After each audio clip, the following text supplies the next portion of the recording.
स्वागत है आप सबका हमारे चैनल दी अपिक रीडर में। चाणक्य नीति भाग 7 पहला अध्याय। विवाह समान में ही शोभा देता है। वर्यल कुलजा प्राज्ञो निरूपाम्पी कन्यका रूपवर्ती न नीचस्य विवाह सदशे कुले। आचार्य चाणक्य विवाह के संदर्भ में रूप और कुल में श्रेष्ठता कुल को देते हुए कहते हैं एक ही बुद्धिमान मनुष्य को चाहिए कि वह रूपवती न होने पर भी कुलीन कन्या से विवाह कर ले, किंतु नीच कुल की कन्या यदि रूपवती तथा सुशील भी हो तो उससे विवाह न करे, क्योंकि विवाह समान कुल में ही करना चाहिए। विवाह के लिए वर और वधू दोनों का घराना समान स्तर का होना चाहिए। बुद्धिमान मनुष्य को अपने समान कुल को कन्या से ही विवाह करना चाहिए, चाहे कन्या साधारण रूप रंग की ही क्यों न हो। निम्न कुल की कन्या यदि सुंदर और सुशील भी हो तो उससे विवाह नहीं करना चाहिए।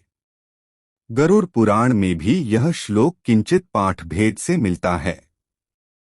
उसमें भी कहा गया है कि समान कुलव्यसने च सख्यम अर्थात मित्रता एवं विवाह समान में ही शोभा देता है।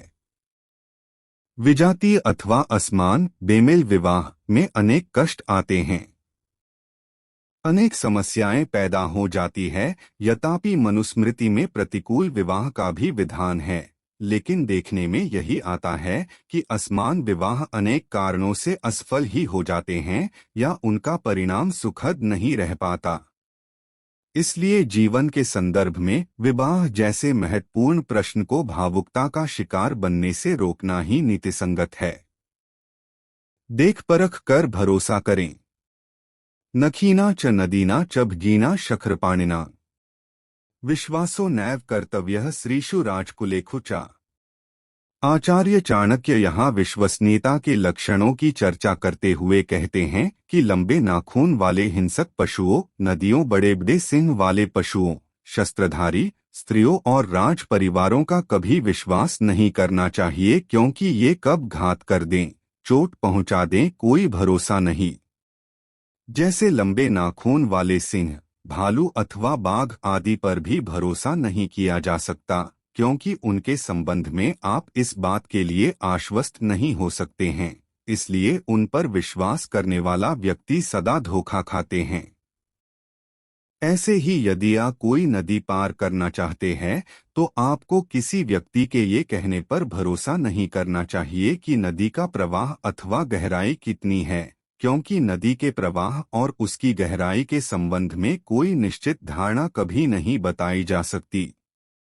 इसलिए आप यदि नदी में उतरते हैं तो आपका सावधान रहना आवश्यक है और स्वयं के विवेक का प्रयोग करना चाहिए।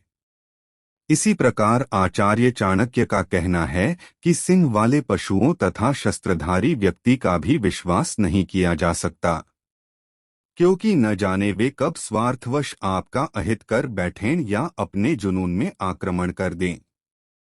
इसी प्रकार स्त्रियों का भी आंख मीचकर विश्वास नहीं किया जा सकता, क्योंकि क्या पता उनके मन में क्या है और वे अपने संकीर्ण सोच प्रति ईर्ष्याद्वेष से ग्रस्त आपको कब गलत सलाह दे बैठे या आपको गलत अपने मनोनुकूल कार्य के लिए प्रेरित कर दें। आचार्य चाणक्य का स्पष्ट मत है कि बहुत सी स्त्रियां कहती कुछ है और करती कुछ और हैं। वे प्रेम किसी अन्य से करती हैं तथा प्रेम का प्रदर्शन किसी अन्य से करती हैं। इसलिए उनकी स्वामी भक्ति व पतित्रता होने पर विश्वास नहीं किया जा सकता। इसमें सावधानी बरतनी चाहिए। इसी प्रकार आचार्य चाणक्य राजकुल की भी चर्चा करते हैं। उनके विचार से राजनीति सदा ही परिवर्तनशील होती है। राजपरिवार के लोग सत्ता पक्ष से जुड़े होने के कारण या सत्ता में आने, सत्ता पाने के लोभ में कुछ चालों में ग्रास्त रहे हैं, उसी के शिकार भी होते हैं। उनके मित्र व शत्रु सामयिक हानिलाभ पर निर्भर करते हैं।